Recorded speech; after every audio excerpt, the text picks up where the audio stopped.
Pertama-tama kita perlu untuk memahami bahwa kita perlu untuk menentang apa yang salah. Kita tidak bisa membiarkan hal-hal begitu saja dan mencoba untuk berdamai dengan hal tersebut selagi kita hidup.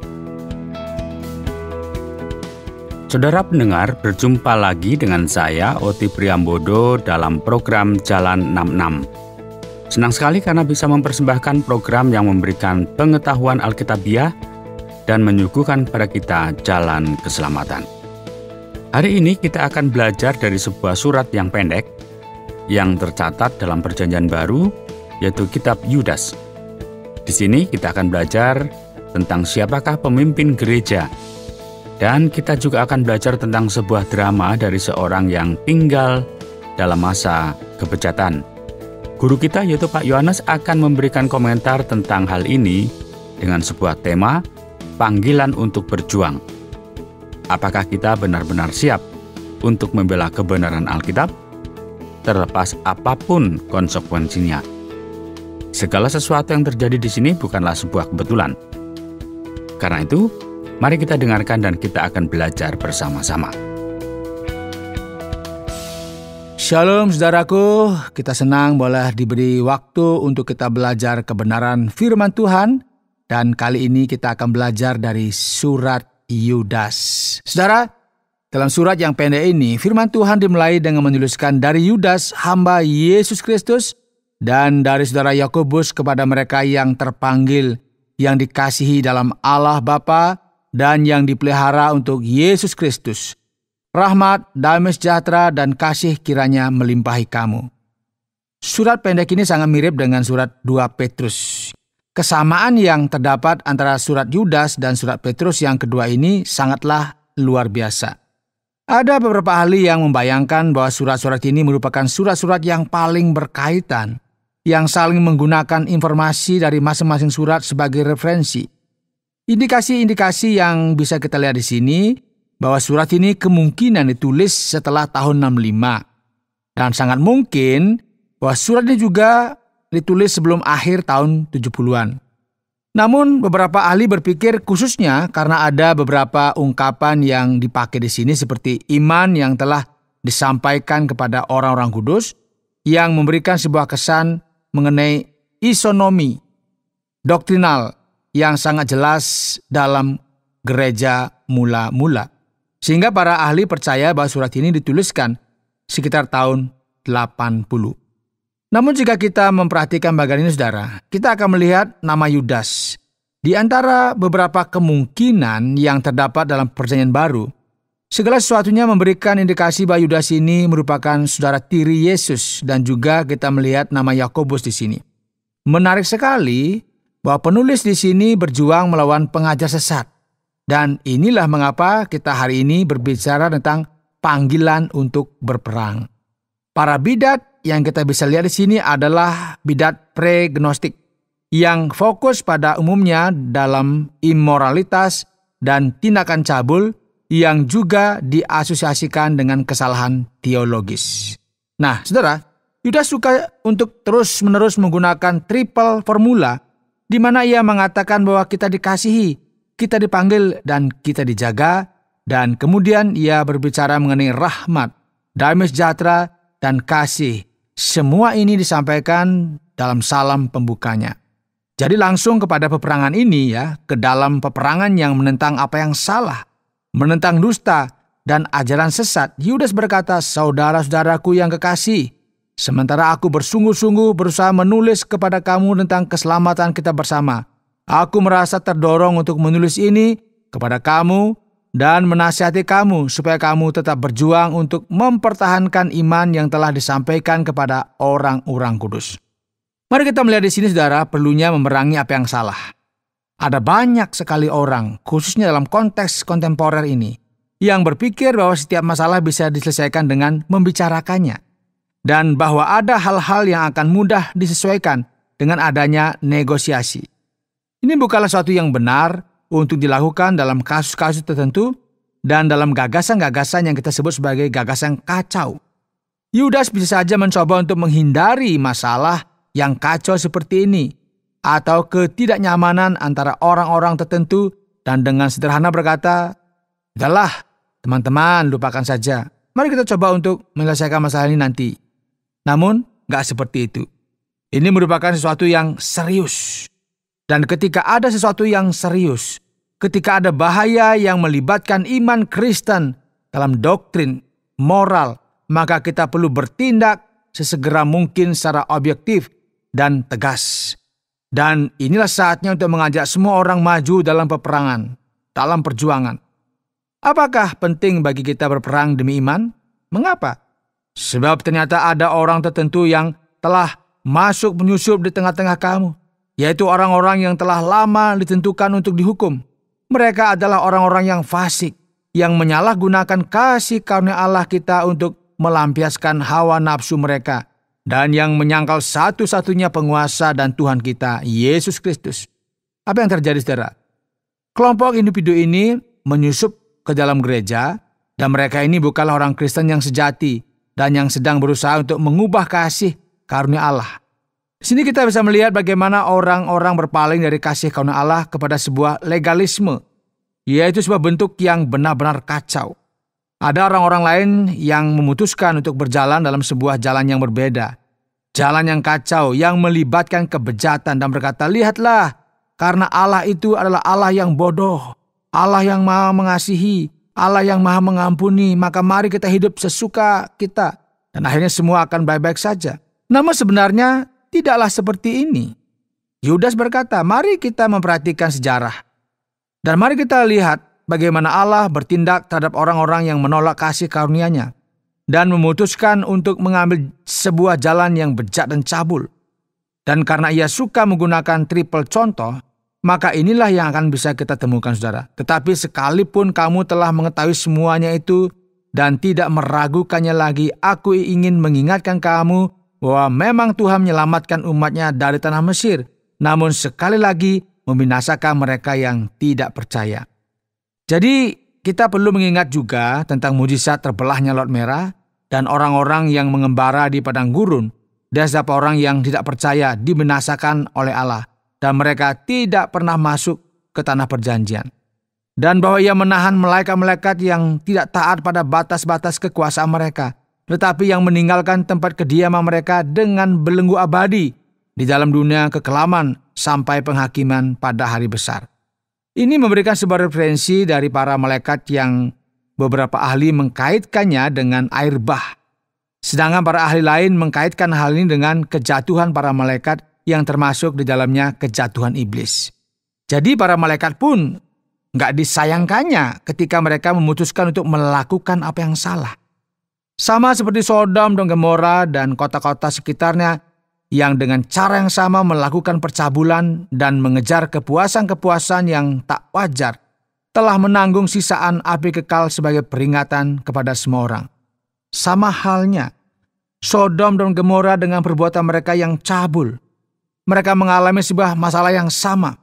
Jadi dengan kata lain, jangan bermain-main dengan Allah. Karena dimanapun, di masa lampau pun, orang-orang yang melakukan hal-hal yang demikian telah dihukum oleh Allah. Jadi sekarang bagaimana? Perhatikan ini, saudara. Namun demikian orang-orang yang bermimpi-mimpian ini juga. Ya, karena mereka membenarkan tindakan mereka berdasarkan mimpi-mimpi dan penglihatan-penglihatan, ya, orang-orang ini juga mencemarkan tubuh mereka dan menghina kekuasaan Allah serta menghujat semua yang mulia di surga. Kemungkinan besar ini mereka mencemooh pengaruh negatif dari roh. Mereka hidup dalam sebuah kehidupan yang penuh dengan imoralitas. Yang terjadi jelas merupakan sesuatu yang salah. Mari kita melihat di dalam firman Tuhan. Dikatakan bahwa suatu kali Mikael, ketika dalam suatu perselisihan bertengkar dengan iblis mengenai mayat Musa, tidak berani menghakimi iblis itu dengan kata-kata hujatan, tetapi berkata, "Kiranya Tuhan menghardik engkau." Jadi dengan kata lain, bahkan iblis pun yang adalah pangeran kegelapan atau pangeran kejahatan yang tidak dihormati karena ia merupakan makhluk yang jahat, ia pun tidak dihujat oleh siapapun. Namun demikian orang-orang ini, yaitu orang-orang yang hidup dalam sebuah kecemaran ini, lebih memilih untuk menghujat yang berkuasa. Akan tetapi mereka menghujat segala sesuatu yang tidak mereka ketahui dan justru apa yang mereka ketahui dengan nalurinya seperti binatang yang tidak berakal, itulah yang mengakibatkan kebinasaan mereka. Jadi masalah apakah yang terjadi dengan orang-orang ini, saudara? Mereka mengikuti jalan yang ditempuh Kain, dan karena mereka oleh sebab upah menceburkan diri ke dalam kesesatan Bileam, dan mereka binasa karena kedurhakaan seperti Korah. Sekali lagi, kita bisa melihat bagaimana Yudas senang sekali dengan angka 3 dan memberikan penekanan akan kesalahan Kain, Bileam, dan Korah sesuai dengan perjanjian lama. Dan siapakah orang-orang ini? Mereka inilah noda dalam perjamuan kasihmu, di mana mereka tidak malu-malu melahap dan hanya mementingkan dirinya sendiri. Mereka ini seperti berbahaya yang tersembunyi, yang tidak bisa kita lihat secara langsung. Mereka bagikan awan yang tak berair, yang memberikan janji akan suatu, namun tidak pernah digenapi, yang berlalu ditiup angin. Mereka bagian pohon-pohon yang dalam musim gugur tidak menghasilkan buah. Pohon-pohon yang terbantun dengan akar-akarnya dan yang mati sama sekali. Dengan kata lain, orang-orang yang jahat ini, para bidat ini, kaum pre-gnostik yang hidup dalam sebuah kehidupan yang penuh dengan kebejatan dan imoralitas, dan dosa-dosa mereka ini jelas sekali berkaitan dengan seksualitas. Dan inilah yang merupakan masalah utama yang perlu diberikan teguran dalam gereja Kristus.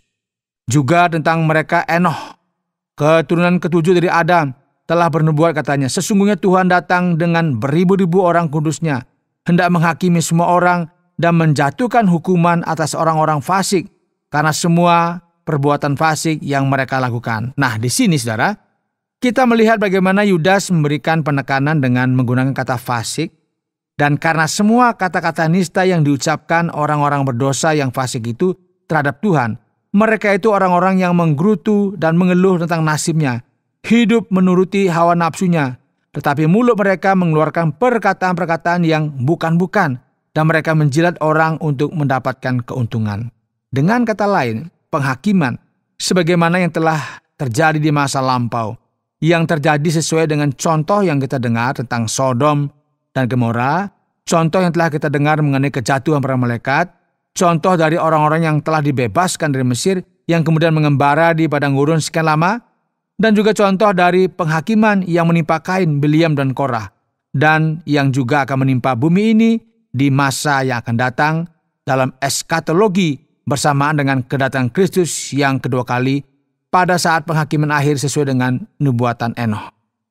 Oleh sebab itu, saudaraku, daripada kita menghabiskan waktu dalam hal-hal ini, lebih baik kita berjalan ke jalan lain. Mengapa?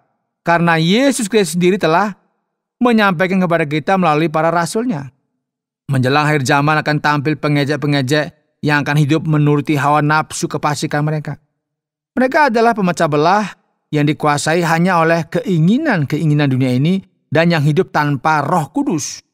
Daripada kita berjalan dalam jalan ini, mari kita ambil jalan yang lain. Jadi apakah yang Allah kehendaki, saudara? Akan tetapi kamu, saudaraku yang kekasih, bangunlah dirimu sendiri di atas dasar iman yang paling suci dan berdoalah dalam Roh Kudus. Peliharalah dirimu demikian dalam kasih Allah sambil menantikan rahmat Tuhan kita, Yesus Kristus, untuk hidup yang kekal. Dan sebuah perhatian spesial bagi mereka yang dipengaruhi oleh si jahat. Tunjukkanlah belas kasihan kepada mereka yang ragu-ragu. Selamatkanlah mereka dengan jalan merampas mereka dari api. Tetapi tunjukkanlah belas kasihan yang disertai ketakutan kepada orang-orang lain juga, dan bencilah pakaian mereka yang dicemarkan oleh keinginan-keinginan dosa. Dan juga mereka yang telah menimbulkan cemar. Demikian dikatakan firman Tuhan. Dan dalam bagian akhir dari kitab Yudas ini, ia mengemas surat ini dengan sebuah himne, dengan sebuah harapan spesial bahwa Allah sajalah yang akan mengendalikan segala sesuatu terlepas dari segala yang terjadi. Bagi Dia yang berkuasa menjaga supaya jangan kamu tersandung dan yang membawa kamu dengan tak bernoda dan penuh kegembiraan di hadapan kemuliaannya, Allah yang Esa, Juru Selamat kita oleh Yesus Kristus Tuhan kita. Bagi Dialah kemuliaan, kebesaran, kekuatan, dan kuasa sebelum segala abad dan sekarang dan sampai selama-lamanya. Amin. Saudara yang dikasihi oleh Tuhan, sebelum ada realita akan imoralitas ini, kebejatan, ajaran sesat, dan segala kesalahan ini, Allah memanggil kita untuk berjuang, untuk memperjuangkan apa yang benar. Anda sedang mendengarkan Jalan 66 dalam rangkaian pembahasan kitab Yudas yang telah dijelaskan oleh Pak Yohanes dengan topik panggilan untuk berjuang. Baiklah, sekarang mari kita beranjak pada bagian tanya jawab. Bagian ini merupakan sebuah surat pendek yang ditulis oleh Yudas. Jadi mari kita sekarang memperhatikan bagian ini. Karena kami hanya mengatakannya sekali saja. Hanya 25 ayat. Jadi Pak Yohanes, bidat apakah yang sedang Yudas tentang di sini? Baik Pak Oti, banyak ahli khususnya yang berasal dari abad ke-19 berpendapat bahwa Yudas sedang memerangi gnostisisme. Kata gnostisisme ini berasal dari kata gnostis yang berarti pengetahuan, dan para bidat ini lahir mulai abad kedua.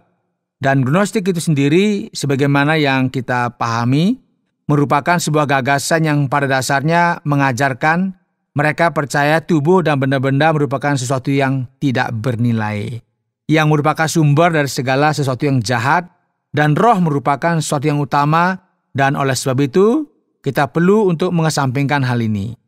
Terkadang ini harus dilakukan dengan melukai dan menyakiti tubuh, atau terkadang ada sesuatu yang mirip dengan apa yang kita lihat terjadi di sini Karena jika hal-hal fisik merupakan sesuatu yang tidak berguna, yang merupakan sumber dari segala sesuatu yang jahat, maka orang-orang sekarang memutuskan untuk melakukan segala sesuatu sesuai dengan apa yang mereka suka. Inilah yang akan mereka lakukan. Jika kita meninggalkan emas di dalam lumpur, maka 3 hari setelahnya emas tersebut akan tetap menjadi emas. Jadi jika kita melakukan apa yang kita suka dengan tubuh kita, maka hati kita masih tetap murni. Sama dengan apa yang dikatakan oleh banyak orang hari ini, yaitu bahwa yang penting adalah niat baik. Wow. Jika seseorang memiliki niat yang baik, maka apa yang dilakukan dengan tubuhnya tidak akan menjadi masalah. Dan para kaum gnostik ini juga memiliki gagasan yang sama. Dan inilah benar-benar yang kita sebut sebagai sesuatu yang aneh.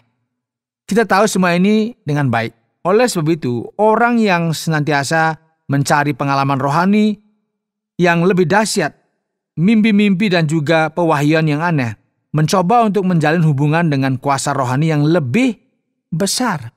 Ini bukan yang sedang terjadi di sini sebenarnya. Namun ada kehadiran pre-gnostisisme yang memimpin kepada sebuah imoralitas yang bejat. Yudas yang merupakan saudara Yesus kurang begitu jelas kepada siapakah ia menuliskan hal ini. Ini merupakan sebuah surat umum yang ditujukan untuk banyak kelompok. Dan Yudas sedang memberikan konfrontasinya kepada para bidat yang berbahaya bagi gereja dalam abad pertama ini. Berikutnya Pak Yohanes, jika kita memperhatikan pada ayat yang keempat, sepertinya para bidat ini telah lama dikutuk. Nah, betulkah ini Pak? Pak Oti, afirmasi semacam ini sebagaimana yang bisa kita lihat di ayat 4, didasarkan atas gagasan yang jelas disajikan dalam firman Tuhan, bahwa Allah benar-benar berkuasa dan omniscient, dan Ia adalah Allah yang berkuasa. Jadi nggak bisa kita ragukan lagi bahwa para bidat ini ada di bawah kekuasaan Allah yang absolut. Jadi Alkitab terkadang memberikan penekanan dengan jelas bahwa Allah yang sepenuhnya mengendalikan, dan terkadang memberikan penekanan jelas bahwa ada kebebasan manusia. Jadi para bidat ini juga bersalah karena mereka berdosa dan melakukan hal tersebut dengan sengaja, dan mereka juga bertanggung jawab akan hal ini. Namun karena Allah mengetahui segala sesuatu sebelum ada sesuatu yang terjadi, sama halnya bagaimana kita ditentukan atau dengan istilah predestinasi dan dipilih sebelum kita lahir, dan sama halnya sebagaimana Kristus telah mati sebelum segala ciptaan, para bidat ini juga telah dihukum sebelumnya. Dan oleh sebab itu, perspektif yang kita bisa lihat dalam firman Tuhan dalam Alkitab dalam sebuah keseimbangan antara kebebasan manusia dan kedaulatan Sang Ilahi. Manusia memiliki kebebasan milih, silakan, tetapi Allah berdaulat menentukan jika pilihannya salah, itu siap untuk dihukum. Yang berikut Pak Yohanes, Hal yang menarik adalah cerita yang berkaitan dengan Mikael yang bertengkar dengan iblis mengenai jasad Musa. Dan kita bisa melihat pada bagian ini yaitu pada ayat yang ke-9. Bagaimana menurut Bapak mengenai hal ini? Penting sekali bagi kita memperhatikan bahwa alasan dibalik pertanyaan ini adalah teks yang ditulis dalam buku yang kita kenal sebagai Assumption of Moses. Dan kitab ini bukanlah kitab yang diinspirasi oleh Roh Kudus. Dan juga bukan merupakan bagian dari Alkitab. Ini penting. Namun ini merupakan sebuah kitab yang terkenal pada saat itu. Ini merupakan bagian dari persepsi waktu. Jadi apakah yang menjadi argumen yang terdapat di sini? Yaitu bahwa penghulu malaikat Mikael sendirilah yang tidak berani untuk memperlakukan setan dengan salah. Dan apakah yang sedang dilakukan oleh para bidat ini? Mereka menghina yang berkuasa, bercanda tawa, dan merendahkan kuasa ini. Seolah-olah kuasa ini bukanlah apa-apa. Dan dalam bagian ini Yudas mengatakan Mikael pun bahkan tidak melakukan apa-apa ketika mereka terlibat dalam pertikaian. Dan tidak ada detail lagi yang bisa kita lihat. Ini satu-satunya frase yang kita miliki. Mengapa? Karena Musa telah wafat dan dia telah dikuburkan oleh Allah. Mungkin untuk menghalangi orang-orang mengidolakan jasadnya. Jadi di manakah jasad Musa? Nah, inilah mengapa dalam kitab dikatakan bahwa ada perselisihan dan kita nggak memiliki catatan apapun mengenai hal ini dan nggak perlu juga kita mencari jawabannya, namun ada dasarnya. Apa yang terjadi di sini adalah bahwa Mikael tidak berani mengancam bahkan mencemooh dan menghujat. Ini merupakan sebuah pelajaran yang kita dapatkan dari cerita ini yang memang benar-benar berbeda dari hal-hal biasa yang kita baca dalam Perjanjian Baru. Wah, tunggu sebentar Pak Yones. Pak Yones baru saja menyebutkan buku Assumption of Moses.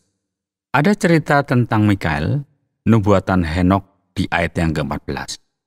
Dan tidak satu pun dari hal ini yang ada di dalam Alkitab. Apakah ini mengatakan bahwa ada kitab suci lain yang asalnya dari Allah? Iya Pak Oti, ini merupakan sesuatu yang cukup rumit dan susah untuk dibahas. Ya, ini merupakan sebuah pertanyaan yang sangat sulit untuk dijawab, namun saya akan mencoba. Jadi apa yang sebenarnya terjadi di sini? Yudas mengutip Assumption of Moses, dan setelah itu ia menyebut kitab Enoch, yang juga merupakan sebuah kitab yang terkenal. Dan sebenarnya ada banyak sekali kitab-kitab lain yang ditulis yang merupakan kitab-kitab rohani. Sekarang ketika Yudas menyebutkan buku-buku ini, dan episode demi episode yang ternarasi dalam buku tersebut, ini nggak berarti bahwa kitab-kitab tersebut adalah kitab-kitab yang diinspirasikan oleh Roh Kudus. Dan ini hanya berarti bahwa kitab-kitab ini merupakan kitab yang terkenal. Dan Yudas menggunakan hal ini di sini. Jadi jika kita melihat bahwa ada kitab lain yang digunakan oleh penulis atau dikutip oleh penulis, ini nggak berarti bahwa seseorang sedang membuktikan keaslian dari keseluruhan kitab tersebut. Kita juga bisa melihat dalam kitab Kisah Rasul ya, bahwa ada hal-hal yang lebih rumit. Paulus malahan mengutip puisi dari bangsa pagan. Namun jelas sekali bahwa hal-hal tersebut tidak diinspirasikan oleh Roh Kudus. Oleh sebab itu penulis yang diinspirasi atau diilhami oleh Roh Kudus yang mendapatkan otoritas dari Allah dan mengutip kitab atau buku lain tidak serta-merta berarti bahwa kitab atau buku lain tersebut diinspirasikan oleh Roh Kudus. Nah, oleh sebab itu ini nggak berarti bahwa ada tulisan dan kitab lain yang suci yang berasal dari Allah yang memiliki level dan otoritas yang sama seperti Alkitab yang kita ketahui semua. Sekarang Pak Yones, apa yang kita perlu lakukan untuk mencegah pembodohan dari bidat yang berbahaya seperti ini? Ya, kita perlu untuk memperhatikan dengan seksama apa yang Yudas sampaikan kepada kita. Pertama-tama kita perlu untuk memahami bahwa kita perlu untuk menentang apa yang salah. Kita nggak bisa membiarkan hal-hal yang salah begitu saja dan mencoba untuk berdamai dengan hal tersebut. Masyarakat kita saat ini sedang sangat menderita dengan cara pandang yang seperti ini. Bersamaan dengan ini ya, kita juga perlu untuk memahami bahwa kita harus senantiasa mendasarkan segala sesuatunya kepada firman Tuhan, yaitu Alkitab. Para bidat ini adalah orang-orang yang mendapatkan penglihatan dan mimpi. Banyak orang mendasarkan kepercayaannya lebih kepada penglihatan yang dialami seseorang, atau kepada wahyu yang mereka terima, daripada memberikan fokus kepada Alkitab atau mencoba untuk memahami lebih lagi tentang firman Tuhan dan belajar untuk menafsirkan firman Tuhan tersebut. Jadi tanpa fokus secara mendasar terhadap firman Tuhan, kita akhirnya apa? Akan salah jalan. Dan kita juga akan membuka ruang untuk dosa mengambil alih hati kita serta hidup kita. Karena setiap orang suka terhadap ajaran sesat selama ajaran tersebut memberikan apa? Perlindungan kepada mereka. Memberikan pembelaan terhadap kesalahan-kesalahan dan masalah-masalah mereka. Daripada memberikan konfrontasi akan apa yang salah. Dan nasihat terakhir yang kita dapatkan adalah kita tidak menghargai seseorang hanya karena mereka merupakan orang-orang yang karismatik. Atau karena mereka bisa berbicara dengan baik. Atau juga hanya karena mereka menawan. Kita perlu memberikan fokus kita pada isi dari perkataan mereka. Dan memastikan apakah hal tersebut sesuai dengan ajaran Allah atau tidak.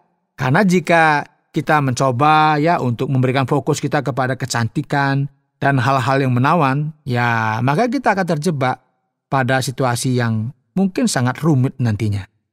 Terima kasih Pak Yones untuk setiap jawaban yang sudah diberikan. Jadi bagi Anda sekalian yang sedang mendengarkan siaran kami pada saat hari ini, saya ingin mengajak Anda untuk bisa memperhatikan dan juga memfokuskan diri karena kita akan sampai pada kesimpulan akhir. Saudara, hari ini dalam program Jalan 66, kita telah mempelajari sebuah surat pendek yaitu surat Yudas. Dan tema kita hari ini adalah panggilan untuk berjuang. Benar sekali, Yudas mengajarkan kepada kita tentang pentingnya melakukan perlawanan dan menyatakan apa yang salah, apa yang palsu, apa yang jahat, yang bejat, yang dibenci oleh Allah. Jadi saudaraku, dalam aspek tersebut, tidak ada banyak hal yang kita bisa bahas. Kita perlu mendengar firman Tuhan dan mentaati hal-hal yang diajarkannya. Dan kebenaran yang luar biasa yang kita perlu pelajari adalah setiap orang yang meremehkan doktrin dan sikap Kristen, akhirnya mereka akan menderita oleh karena konsekuensi dari keputusan-keputusan mereka yang salah. Saudara pendengar, karena waktu yang tidak memungkinkan, kita akhiri program Jalan 66 kali ini. Kami menantikan Anda untuk tetap mengikuti pelajaran berikut dalam lanjutan pembelajaran Alkitab yang memberikan pelajaran menyeluruh tentang firman Tuhan. Jika Anda memiliki pertanyaan atau berespon terhadap topik berhubungan dengan program ini, silakan menyampaikan melalui WhatsApp ke nomor 081 333 777 386. Terima kasih atas perhatian Anda.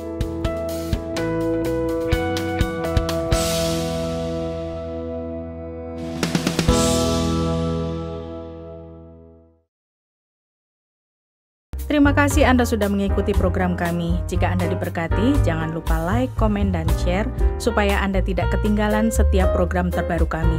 Jangan lupa juga untuk subscribe channelnya dan nyalakan loncengnya. Jika Anda ingin mendukung pelayanan kami, bisa melalui rekening kami berikut ini atau menghubungi kami di sini.